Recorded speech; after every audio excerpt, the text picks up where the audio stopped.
কোন তিনি বুঝলেন যে যেটা আমি করেছি এটা আমি বিরক্তির কারণে করেছি, এটা আমি অন্যায় করেছি, তখন তার কি দায়িত্ব ছিল? তখন তার দায়িত্ব ছিল ছাত্রদের আন্দোলন করার আগে নতুন করে কমিশন করা, নতুন করে ব্যবস্থাটার সুরাহা করা, নতুন করে সকলের জন্য একটা ন্যায়সঙ্গত কোটার ব্যবস্থা করা। তিনি তা করেন নাই। ছাত্ররা আন্দোলন শুরু করার পরও তাও তিনি করেন নাই।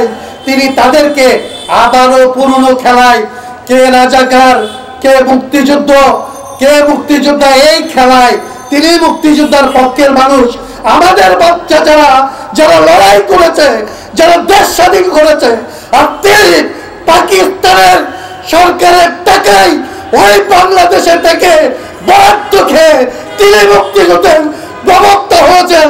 আমার বাবা মুক্তিযুদ্ধ করেছে, আমি বাংলাদেশে মুক্তিযুদ্ধের অংশীদার না, আমার কথা মুক্তিযুদ্ধ হয় না, আমি মুক্তিযুদ্ধের বাকিদার হতে পারি না।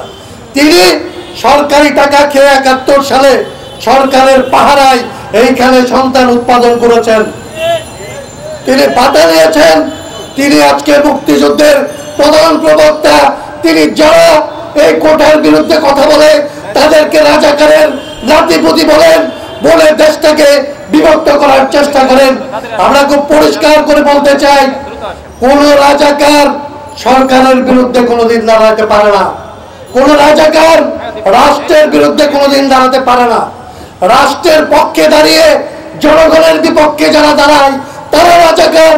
আপনার ছাত্রলীগ, আপনার আওয়ামী লীগ, আপনারা রাজাকার। আপনারা বাংলাদেশে 18 কোটি মানুষের বিরুদ্ধে দাঁড়িয়েছে। আমি একজন মুক্তিযোদ্ধার সন্তান হিসাবে আমি পরিষ্কার করে বলি, আপনারা রাজাকার। আপনারা বাংলাদেশকে এই রাজাকারদের হাত থেকে এই বাংলাদেশকে মুক্ত করার জন্য এই রাষ্ট্রের সংস্কার করতে হবে। এই রাষ্ট্রকে পাকিস্তানিরা যে আইন কানুন দিয়ে চালাতো বাংলাদেশকে, আজকে আপনারা সে আইন কানুন দিয়ে চালাচ্ছেন। এই আইন কানুন বাতিল করতে হবে, আপনাদেরকে ক্ষমতা থেকে সরাতে হবে। তাহলেই বাংলাদেশ মুক্তিযুদ্ধের বাংলাদেশ হবে, রাজাকার মুক্ত বাংলাদেশ হবে।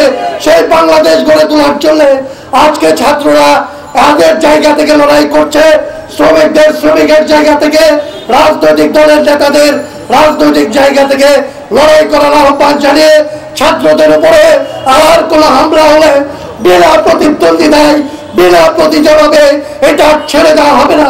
এই আহ্বান জানিয়ে বাংলাদেশের মানুষকে এগিয়ে আসার আহ্বান জানিয়ে আমি আমার বক্তব্য শেষ করছি। সবাইকে ধন্যবাদ।